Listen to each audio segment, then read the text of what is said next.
Hello everyone and welcome back. In this video we will look at standardizing data using z-scores and introducing a certain model for distributions called the normal model. Now if we're given an observation y from a sample that has a mean of y bar and a standard deviation given by s, then the z-score is given by this formula. So z is equal to y, which is our observation, minus the mean, which is y bar, all divided by s, which is the standard deviation. Now a z-score has no units, and they tell us the number of standard deviation that the observation y is away from the mean. A positive z-score will tell us that the observation is above the mean, while a negative z-score will tell us that the observation is below the mean. Now, standardizing into z-scores will allow us to compare values within the same dataset, as well as values that are measured from different variables with different scales, different units, or even different people. So let's take a look at calculating the z-scores for test scores on an exam, and we can explore what their meaning is. So let's suppose that a student received 58% and another student received 80% on an exam, where the mean was 70% and the standard deviation is 10%. So what are the z-scores for these two students? So we're given that the mean, or y bar, is 70%, and the standard deviation is equal to 10%. So for the student that received 58%, its z-score will be calculated as follows. So we have 58% minus the mean, which is 70, and we divide this by the standard deviation. If you perform this calculation, we end up with negative 1.2 as the z-score. And so what this tells us is that the test score of 58% is 1.2 standard deviations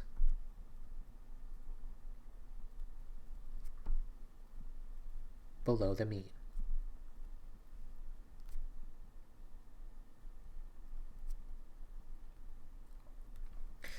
So the z-score of negative 1.2 tells us the number of standard deviations, and the negative sign will tell us that it falls below the mean. Now what about the student that received 80%? Well, its z-score would be 80 minus 70, all divided by 10, which is equal to 1. And so this tells us that the test score of 80%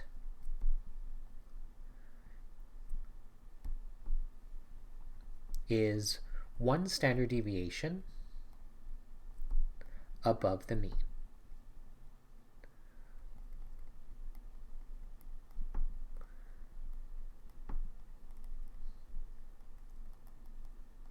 Because it's a positive value, we know that the score will be sitting above the mean, and since its z-score is equal to 1, it tells us that it is 1 standard deviation. And this should make sense because the mean was 70% and the standard deviation was 10%. So if I add 1 standard deviation, which is 10, to the mean, which is 70, then I get 80%. So 80% is 1 standard deviation above the mean. So now how does standardizing data into z-scores affect the distribution? First, we'll explore how shifting and rescaling the data will affect the distribution, and then we will return back to answer that question. So shifting data by adding or subtracting a constant to every data value will add or subtract that same constant to the measures of position, such as the center, the minimum or maximum, but it does not affect the measures of spread. So in the following example, we have the weights in kilograms on the left, and we subtract all of these weights by 74 kilograms to obtain the histogram on the right. So notice that the minimum, the maximum, and the center all gets changed by that constant. However, the spread of the distribution, so how far apart the data values are, does not change. Notice that the shapes of the distributions do not change either. So on the left, we have a right skewed distribution, and we also have a right skewed distribution on the right. So now let's look at what happens when we rescale data. If we rescale data by multiplying or dividing every data value by a constant, then both the measures of position and the measures of spread are also multiplied or divided by that same constant. So in the following example, we have the weights in kilograms, and we can convert each of these weights into pounds. This is effectively multiplying by a constant, and notice that the measures of position have changed, so the minimum, the center, and the maximum all gets affected, as well as the spread of the distribution, so how far apart the data values are from one another. Now notice that the shapes of the distributions do not change either. We have a right skewed distribution on the left histogram, and we still have a right skewed distribution on the right histogram. The following table shows how the measures all get affected by rescaling data. So all of these measures gets affected by that constant. So going back to our earlier question, what happens when we standardize data into z-scores?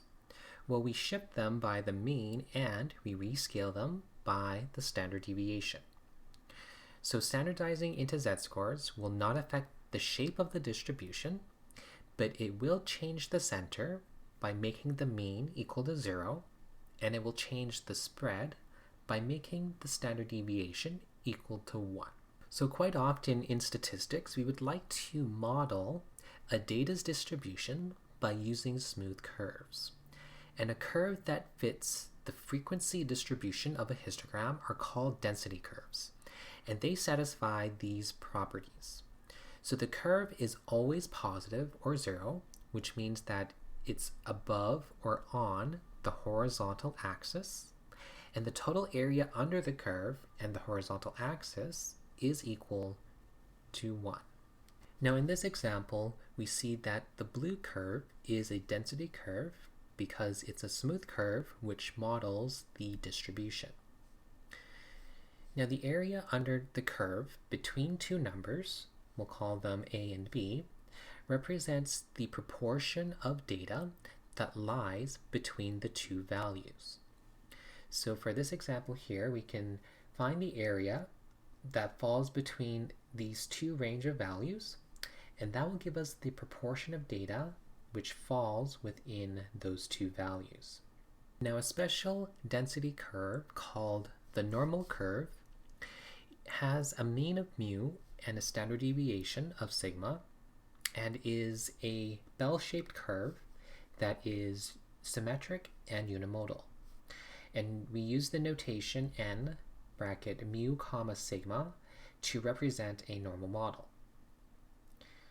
Now a special case of the normal curve is called the standard normal curve, and it's a normal curve that has a mean of 0 and a standard deviation of 1. So we denote this by n bracket 0 comma 1. Now in many cases, it will often be easier to work with the standard normal curve rather than any normal curve by first standardizing the data. So we can standardize the data by using z-scores, and we can calculate it by using this formula. So it's y minus the mean, which is mu, divided by the standard deviation, which is sigma. Now before we can use any normal model, we must assume that the distribution is in fact normal. Now there's no practical way of checking this assumption, so instead we will look at the nearly normal condition, which says that the shape of the data's distribution is unimodal and symmetric.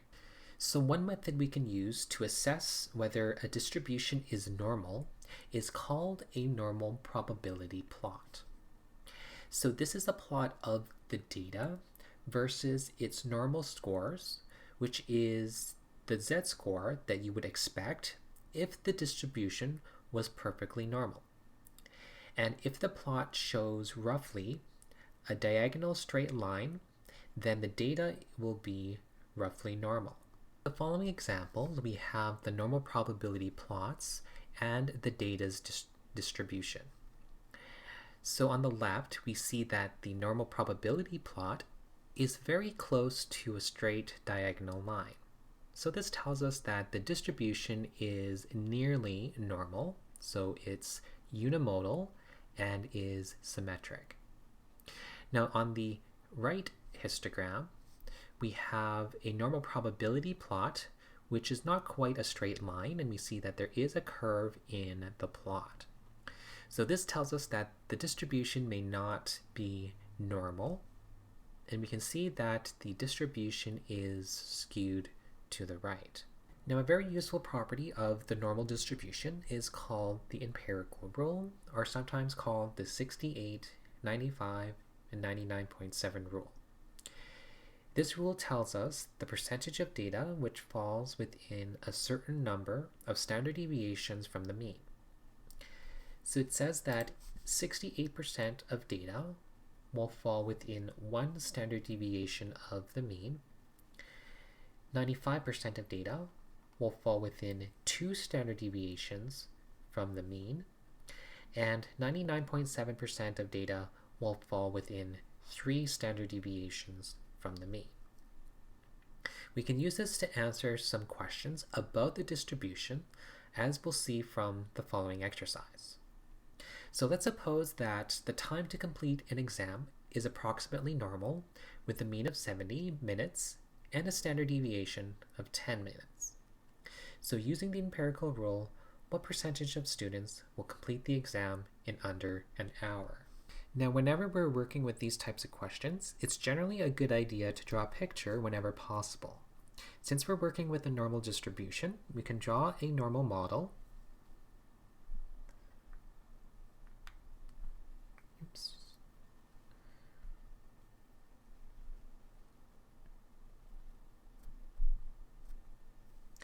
And we're given that the mean of the distribution is 70 minutes.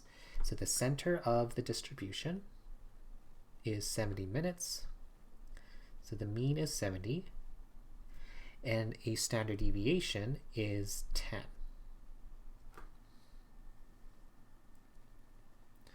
So the model that we're working with is n bracket 70, comma 10.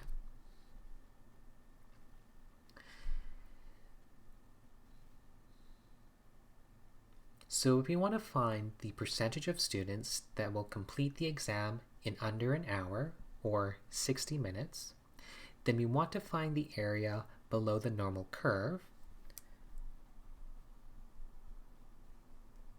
which is to the left of 60. So the percentage of students that will complete the exam is represented by this shaded area. Now, from the empirical rule, we know that 68% of data will fall between one standard deviation of the mean. So let's draw the area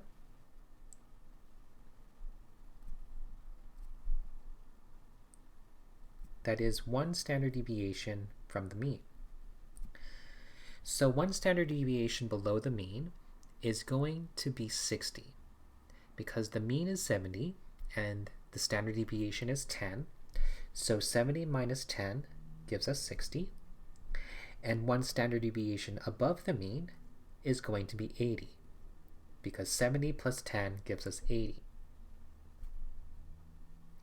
So now the empirical rule says that the area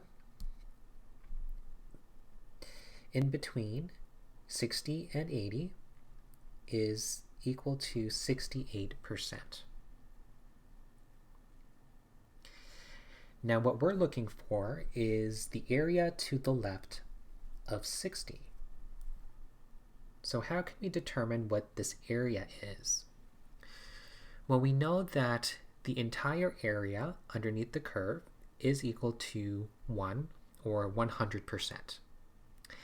And because the normal curve is symmetric, then the area in the tails of the distribution, so the area to the left of 60 plus the area to the right of 80, has to be the remaining 32%.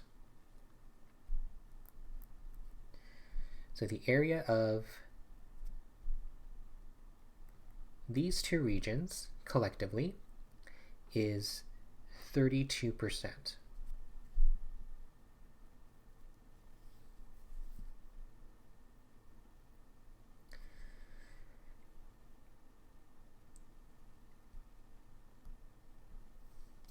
And because of symmetry, we know that the area of the left tail is equal to the area in the right tail. And so the area of one tail is going to be half of 32%. Okay, so this tells us that this area is going to be half of 32%.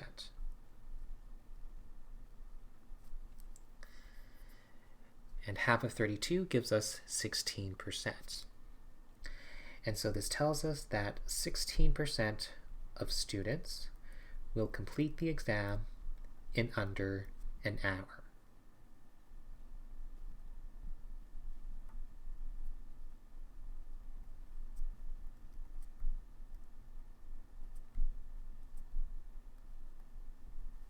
So what percentage of students will complete the exam between 60 and 70 minutes? So let's draw our normal model. So the mean was 70, and we want the percentage that will complete the exam between 60 and 70 minutes. So the region that we want is the area in this shaded region.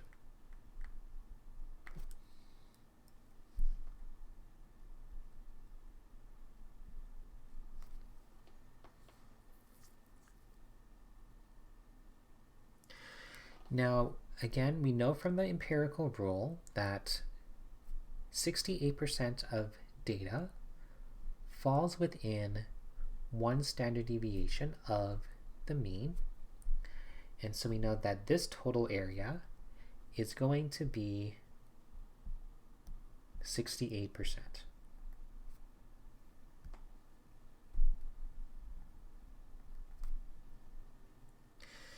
Now we only want the area between 60 and 70, but we know because of symmetry that this will be equal to half of 68%.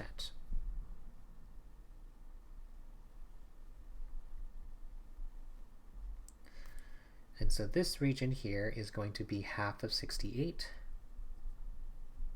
which is 34%.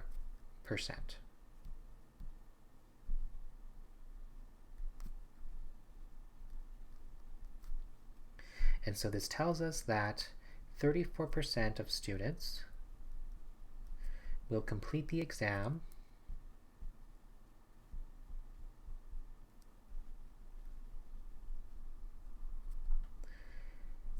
between 60 and 70 minutes.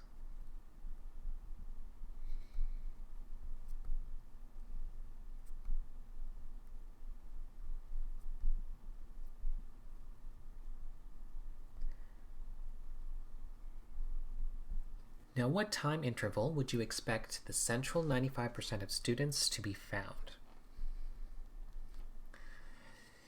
So here we're looking for the times rather than the percentages, in which the central area is equal to 95%.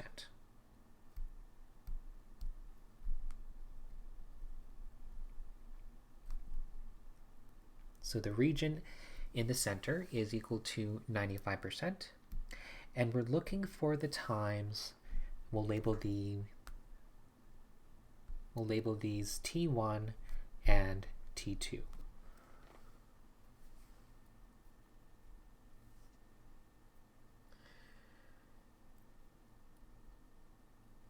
So we know that from our empirical rule that 95% of data will fall within 2 standard deviations from the mean.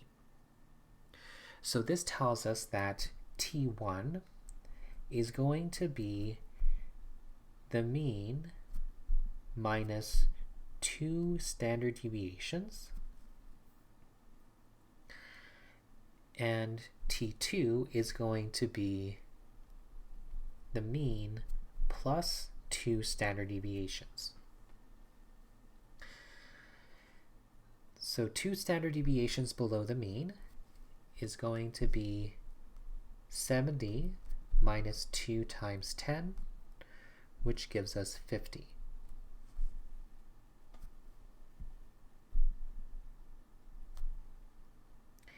And 2 standard deviations above the mean is 70 plus 2 times 10, which is 90.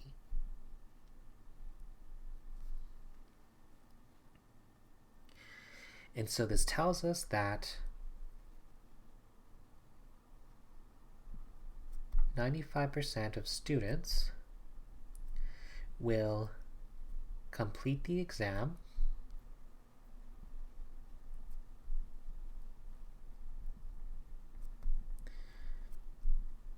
between 50 and 90 minutes.